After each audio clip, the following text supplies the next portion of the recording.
Samo jedna kap na ljudske jaja i nećete vjerovati svojim očima koliko je djelotvorno. Jeste li znali da se ljuske od jaja mogu kombinirati s deterđentom za suđe? Mnogi ih bacaju, a ne znaju koliko su korisne.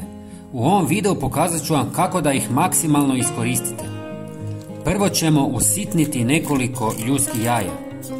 Inače, ljuske jaja možete besplatno dobiti u slastičarnama jer ih oni bacaju u smeće. Istresite prah u posudu. Prije nego vam otkrijem trik s deterđentom, pogledajte ovu jednostavnu upotrebu ljuski. U pola litre tople vode dodajte prah i dobro promiješajte. Jeste li znali da su ljuske izvrsno gnojivo? Bogate su kalcijem, poboljšavaju tlo i pomažu u sprječavanju truleži kod rajčica, paprika i tikvica. Također neutraliziraju kiselost tla, što je idealno za ruže azaleje. Također, ako ih zdrobite i posipate oko biljaka, odbijati će puževe. Sada stavite malo praha u posudu, dodajte deterđent,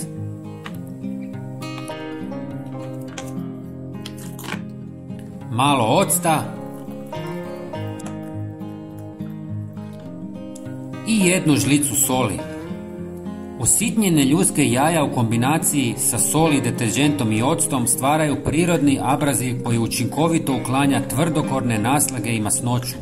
Ljuske djeluju kao blagi piling, sol pojačava abrazivnost, ocat ubija bakterije i dezinficira, dok deterđent razgrađuje masnoće.